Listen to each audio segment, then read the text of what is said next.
बिस्मिल्लाहिर्रहमानिर्रहीम। मैं हूं आपका दोस्त टिका खान सानी और आप मेरा यूट्यूब चैनल देख रहे हैं। नाजरीन, तहरीक इंसाफ ने अपने कैंडिडेट का ऐलान तो कर दिया, लेकिन कौन से कैंडिडेट का कौन सिफारशी था, इसके साथ साथ मैं अंदरूनी कहानी बताऊंगा कि क्या काबिलियत थी, क्या मेरिट मुकर्रर किया गया था, पार्लिमानी बोर्ड का क्या रोल था, वजीर आजम का क्या रोल था और उम्मीदवार कहाँ से आए। ये तमाम तर सूरत हाल के बारे में मैं आपको बताऊंगा। एक एक नाम ज़रा मेरे साथ रहिएगा। मैं एक एक नाम के ऊपर आपको बताऊंगा कि कैसे उसका नाम सेनेट के तौर पे मुंतखब किया गया कि उनको उम्मीदवार के तौर पे खड़ा करें। सबसे पहले तो मैं बताऊंगा, अगर तहरीक इंसाफ की ये जो लिस्ट है इसके मुताबिक ही चलें बात करते हैं। सबसे पहले पार्लिमानी बोर्ड वज़ीर आज़म ने तश्कील दिया 11 रुकनी, और उसके बाद फिर उसमें मजीद 2 नाम शामिल किए, फवाद चौधरी और सैफुल्लाह खान। तो 13 रुकनी बोर्ड हो गया। उसका जो पहला इजलास हुआ उसके अंदर वज़ीर आज़म और पूरे पार्लिमानी बोर्ड ने तय क्या किया। पहले तो ये तय किया कि कोई मीडिया को या बाकी बाहर बोर्ड की बात नहीं बताएगा, ये तो हल्फ लिया गया। उसके बाद दूसरा फैसला ये हुआ कि कैंडिडेट की लिस्ट ऐसी बनाई जाए जो डाई हार्ट किस्म के पुराने वर्कर्स हैं, बड़े कमिटेड हैं, उनकी लिस्ट बनाई जाए। तो कुछ लिस्ट बनी हुई थी जो प्राइम मिनिस्टर के पास ख्वाहिशमंद उम्मीदवारों की, और उसको अपडेट करके वो लिस्ट पेश की गई पार्लिमानी बोर्ड के इजलास में। जो पार्टी के पुराने वर्कर्स और सीनियर वर्कर्स और लीडर्स थे जो कि सेनेट के इलेक्शन में हिस्सा लेना चाहते थे, सेनेट का इलेक्शन पार्टी के टिकट पर लड़ना चाहते थे, दोनों चीज़ों को मद्देनजर रखा गया, उनकी ख्वाहिश को और साथ ही पार्टी की सीनियरिटी भी देखी गई। सबसे पहले तो ये लिस्ट फाइनल हो गई। अब प्राइम मिनिस्टर हुक्म क्या फरमाते हैं।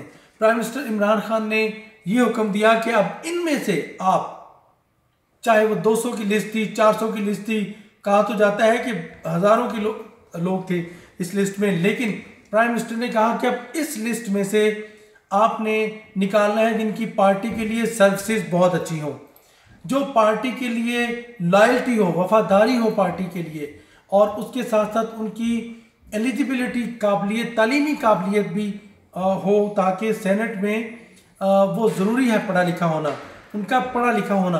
तीसरी शर्त ये थी, और चौथी बड़ी मज़ेदार शर्त थी जो कि पार्टी वज़ीर आज़म पार्लिमानी बोर्ड की एक रिक्वायरमेंट थी, वो ये थी कि कोई कितना अच्छा स्पीकर है, कितना अच्छा बोलता है, कितना अच्छा मुकर्रर है, अल्फाज की अदायगी क्या है उसकी, क्या वो अच्छा बाअसर तरीके से बोलता है, क्या उसका बोलना असर भी रखता है, टॉक शोज़ में कितना अच्छा बोलता रहा। ये सारी चीज़ें मद्देनज़र रखी गई कि उसके बाद फिर देखा जाएगा कि पार्टी फेस है ये 5 चीज़ों का क्राइटेरिया तय किया गया। प्राइम मिनिस्टर ने कहा ये अलग कर दें, जिनमें ये खूबियाँ हैं ये अलग कर दें।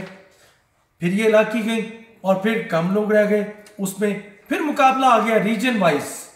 फिर बोर्ड के बाद कहा गया कि पार्टी के जैसे खैबर पख्तूनख्वा में 3-4 लोग इसमें शामिल किए गए कि वो अपने नाम दें, जनूबी पंजाब के लिए अपने नाम, इसी तरह सिंध बलोचिस्तान, कुछ ये भी प्रैक्टिस करने की कोशिश की गई। लेकिन इस इजलास में मैं ये नहीं कह सकता कि इख्तिलाफात पाए गए, लेकिन मैं ये ज़रूर कहूँगा कि इख्तिलाफ राय ज़रूर सबकी सामने आई, लेकिन सब ने कहा कि प्राइम मिनिस्टर साहब हम अपनी राय तो ज़रूर देंगे, लेकिन फैसले का इख्तियार आपका होगा।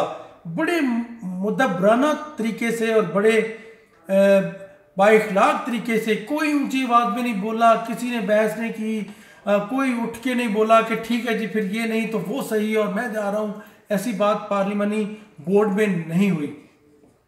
अब वज़ीर आज़म ने एक एक नाम की पहले भी प्रोफाइल बना रखा था। सबसे पहले तो ये मैं बताऊं कि मैंने, अगर मेरा व्लॉग देखें तो तकरीबन 2-3 माह पहले मैंने कुछ नाम दिए थे। डॉक्टर सानिया निश्तर को पहले ही प्राइम मिनिस्टर ने फैसला कर लिया था कि उनको सेनेट का इलेक्शन, उनको टिकट देना है पार्टी का और सेनेटर बनाना है, क्योंकि उनकी सर्विसेज थी बहुत ज़्यादा। एहसास प्रोग्राम देख लें, काबिलियत भी थी, बोलती भी अच्छा है, और अब वो पार्टी का हिस्सा समझे बन चुकी हैं, हुकूमत का हिस्सा है तो फिर पार्टी भी है। और इसके साथ साथ दूसरा, चूँकि सारी रिश्ते केयर टेकर गवर्नमेंट में भी रही है, दूसरा शिबली फराज की बेहतरीन परफॉर्मेंस, अच्छा बोलते हैं और इसके साथ साथ उन्होंने ऐवान के अंदर बड़ा अच्छा रोल अदा किया और पार्टी को डिफेंड किया अग्रेशन ज़बरदस्त अंदाज में। मोहसिन अजीज़ के बारे में फाइनल हो चुका था और बैरिस्टर अली ज़फ़र के बारे में फाइनल हो चुका था, लेकिन पहले कुछ नाम थे वज़ीर आज़म के जहन में, अब्दुल रज़ाक दाऊद उनके जहन में नाम था, हमारे ज़राए के मुताबिक डॉक्टर बाबर रहमान उनके जहन में था, पार्टी के जहन में भी, बोर्ड में भी था कि उनको भी टिकट मिल सकता है। इसके साथ जुल्फ़ी बुखारी जो कि डुअल नेशनलिटी उनकी आड़े आ रही थी, लेकिन वो भी ख्वाहिश थी कि लाया जाए उनको। इसके अलावा जो शहजाद अकबर हैं, मिर्ज़ा शहजाद अकबर एडवाइज़र, उनका भी जहन में था कि उनको सेनेट में लाया जाए। लेकिन जब पार्लिमानी बोर्ड तश्कील दिया गया जिसमें 2-3 गवर्नर्स थे, दोनों वज़राए आला थे, पार्टी के सीनियर लोग थे, वज़ीर ख़ारजा थे असद उमर थे और साथ ही शफकत महमूद थे, शीरीन मज़ारी थी, फवाद चौधरी थे, पीटीआई के 2 नाम बड़े आमिर कियानी, सैफुल्लाह खान नियाज़ी, बड़े बड़े परवेज़ खटक, बड़े बड़े नाम जब शामिल हो गए तो उन्होंने फिर एक एक वोट पे बड़ी ज़बरदस्त बहस की। और पहले तो आइडिया दिया गया प्राइम मिनिस्टर साहब, ये 5-6 जो एडवाइज़र्स आपने, अली मलक अमीन असलम साहब थे, जो 5-6, अली असगर था, जो 5-6 नाम हैं, इनमें से 6 नाम तो ऐसे हैं कि जो पहले ही पार्लियामेंट में हैं, इनको तो आपने पहले ही नवाज दिया है और कैबिनेट का हिस्सा है, पार्लियामेंट में आ सकते हैं। अब मेरा पार्लियामेंट में नहीं लेकिन कैबिनेट में कहा गया। देखिए एडवाइज़र कौमी असम्बली में भी जा सकता है, सेनेट में भी जा सकता है, तो बाबर रहमान का नाम निकल गया, अब्दुल रज़ाक दाऊद का नाम निकल गया, शहजाद अकबर का नाम निकल गया, मलक अमीन असलम साहब भी ईवान में आते रहे हैं और वो अच्छे तरीके से अपना कैबिनेट मेंबर के तौर पे हर इजलास में आते हैं, नवाजे हुए हैं। और साथ ही जुल्फ़ी बुखारी यकीनन मामले खसूसी हैं और शहजाद अकबर देख लें, वो भी एडवाइज़र हैं, बाबर रहमान एडवाइज़र। तो ये सब नाम इस वजह से रह गए कि ये पहले ही हिस्सा हैं पार्लियामेंट का, यानी एज आ एडवाइज़र वो आते रहते हैं। अच्छा, बेशतर इनमें से अब्दुल कादिर ये कैंडिडेट थे जिनके ऊपर यार मोहम्मद रिंद को भी इख्तलाफ था, पार्टी में भी इख्तलाफ राय पाया जाता था इनके ऊपर कि ये पार्टी के बहुत पुराने नहीं है, लेकिन धरनों में उनकी तस्वीरें भी आईं और साथ ही पार्टी के लिए पार्टी की मजबूरी बन गई, चूँकि ये खैबर पख्तूनख्वा से इनकी वजह से 2 सीटों में इजाफा हुआ, खातून नशिस्त और टेक्नोक्रेट, चूँकि 5 बाप के बलूचिस्तान अवामी पार्टी के यहाँ पे MPs हैं और दूसरी तरफ बलूचिस्तान में भी हिमायत चाहिए, यहाँ 15 MNA हैं बलूचिस्तान अवामी पार्टी के और ये बड़े करीब है बलूचिस्तान अवामी पार्टी के लोगों के भी। और PTI का इनको टिकट इसलिए दिया गया कि PTI के साथ पहले भी ये इलेक्शन लड़ चुके हैं, 1 सीट से रह गए थे और साथ ही बलूचिस्तान अवामी पार्टी के साथ इत्तेहाद, फिर सादिक सिंजानी साहब के भी ये दोस्त है और इनकी हमदर्दियाँ फिर बढ़ गई, जो कि इनकी वजह से बलूचिस्तान में भी फ़ायदा हो रहा था, यहाँ भी फ़ायदा हो रहा था। अब्दुल हफीज़ शेख को ईवान में चाहिए थे वोट, वो भी फ़ायदा हो रहा था 15 बाप के इत्तेहादी के तौर पे। तो ये मशरूत तौर पे फिर आ गए, पार्टी ने कुछ रजामंदी ही जाहिर कर दी, कोई बहुत ज़्यादा मुखालफत नहीं थी, लेकिन अब मुखालफत शुरू हो गई है इनकी, पार्टी परेशान ज़रूर है लेकिन टिकट उस पर स्टैंड कर रहे हैं। अब्दुल हफीज़ शेख उनको लाना ईमान में ज़रूरी था, चूँकि वो वज़ीर ख़जाना के तौर पर सुप्रीम कोर्ट ने कह रखा था कि आप कमेटियों में ही शामिल नहीं हो सकते जब तक आप इलेक्टेड नहीं हैं, तो आपका या तो सेनेटर बने या असम्बली का लेके आए। 6 माह के लिए उनको आर्जी तौर पर वफाकी वज़ीर का दर्जा दिया गया था, लेकिन फिर भी ज़ाब्ता जो है पार्लियामेंट का, उसके लिए ज़रूरी है कि वो मेंबर बने। इसके साथ साथ उनको 150 वोट 175 वोट मिलेंगे, मैं आपको बता रहा हूँ। इस्लामाबाद से जनरल सीट पे आए और इसके साथ साथ फीमेल फौजिया अरशद, ये एजुकेशनिस्ट हैं, डायरेक्टर रही हैं, इनको भी पार्टी वर्कर हैं। कहाँ देखें, ये काउंसलर थी, चेयरमैन थी एक यूनियन काउंसिल की, उठा के चेयरमैन वज़ीर आज़म इमरान खान ने इनको अब सेनेटर बना रहे हैं। ये देखिए पार्टी अब तहरीक इंसाफ वर्कर की पार्टी बन चुकी है। शिबली अफराद का नाम पहले बता दिया, बेहतरीन परफॉर्मेंस। मोहसिन अजीज़ बेहतरीन परफॉर्मेंस उनकी, ऐवान में बहुत अच्छा उन्होंने डिफेंड किया और बड़ी 6 साल की अच्छी परफॉर्मेंस की बुनियाद पर जो ज़ीशान खानज़ादा है इनको दोबारा लेके, इनको चूँकि साल पहले ही PTI में आए हैं, इनके वालिद साहब जो हैं ये सेनेटर थे और उन्होंने PTI पीपल्स पार्टी से रिज़ाइन देके अपने बेटे को सेनेटर बना के PTI में शामिल कराया और ये शर्त थी कि वो जब सेनेट के आम इंतखाबात हुए तो वो सेनेटर बनेंगे। तो ये उस चक्कर में उनका पूरा निकल आया। फैसल सलीम इनकी तंबाकू इंडस्ट्री के मालिक हैं यहाँ एक खैबर पख्तूनख्वा में। इनके वालिद पार्टी के साथ रहे हैं और बुरहान के दिनों में पार्टी का साथ देते रहे हैं। तो ये ख़ानदान पीटीआई में है, ये दोस्त भी हैं, कज़न भी हैं आतिफ खान के जो कि सीनियर वज़ीर थे, उनके खालाजाद हैं। और साथ ही अगर देखें नजीरुल्लाह खट्टर, ये भी उनके अजीज़ हैं, और फुफाजाद और खालाजाद दो इनके कज़न्स हैं। ये भी नजीरुल्लाह खट्टर बिल्कुल न्यू नाम है लेकिन पार्टी में इसको पुराना समझा जा रहा है। दोस्त मोहम्मद मसूद सेक्रेटरी रिटायर्ड हैं। देखें, कोई कहता है ना कि कौन से फेस है, सेक्रेटरी रिटायर्ड हैं। दोस्त मोहम्मद खान जनूबी वज़ीरिस्तान से इनका ताल्लुक़ है, वज़ीर आज़म इमरान खान के दोस्त और फाइनेंस के बहुत ज़बरदस्त एडवाइज़र रहे हैं हुकूमत के, और साथ ही 2 दफ़ा तहरीक इंसाफ का इलेक्शन लड़ चुके हैं। हमायूं जो हैं, Humayun Khan, doctor Humayun Khan by profession doctor हैं और इस्लामाबाद में पिम्स हॉस्पिटल का जो बोर्ड बना है उसके चेयरमैन है। प्राइम मिनिस्टर के भी दोस्त और पार्टी के 20 साल से तो मैं इनको देख रहा हूँ। और फलक नाज चुतराली, ये भी पुरानी वर्कर हैं। गुरदीप सिंह, इनकी चूँकि सोलन सिंह आपको याद होगा जो कत्ल हुए थे कुछ अर्सा पहले खैबर पख्तूनख्वा में, उनकी वाइफ जो उनकी बेवा हैं उनको लाना चाह रहे थे, लेकिन वो बिल्कुल तालीम याफ्ता नहीं है, उनके लिए पढ़ना लिखना बहुत मजबूरी थी। लेकिन चूँकि सेनेट में लाना था, मुकाबला करवाना है, उसके लिए फिर उनकी फरमाइश पर ही, उनकी सिफारिश पर उनके ही यानी उनकी सोलन सिंह के जो बरादर निस्बती हैं उन्होंने बड़ा संभाला था अपनी बहन को। जब सोलन सिंह कत्ल हुए तो उनकी फरमाइश पर अब अकलीती नशिस्त पर उनके साले को लाए हैं, गुरदीप सिंह को। ये सोलन सिंह की जो बेवा है उनके सगे भाई हैं और उनकी सिफारिश पर लाए हैं। पंजाब से सैफुल्ला खान न्याजी जनूबी पंजाब से लड़ेंगे, बेहतरीन कैंडिडेट बन के आए हैं चूँकि पार्टी इसके ऑर्गेनाइज़र हैं। इसके इसी तरह एजाज चौधरी, अच्छा बोलने वाले, पीटीआई के कमिटेड वर्कर, बड़े दिल से कराए इन्होंने, कोर कमेटी का हिस्सा रहे, ज़बरदस्त बोलते हैं। पहले जो 15-20 नाम थे पीटीआई के उसमें रहे, गवर्नर के कैंडिडेट भी थे।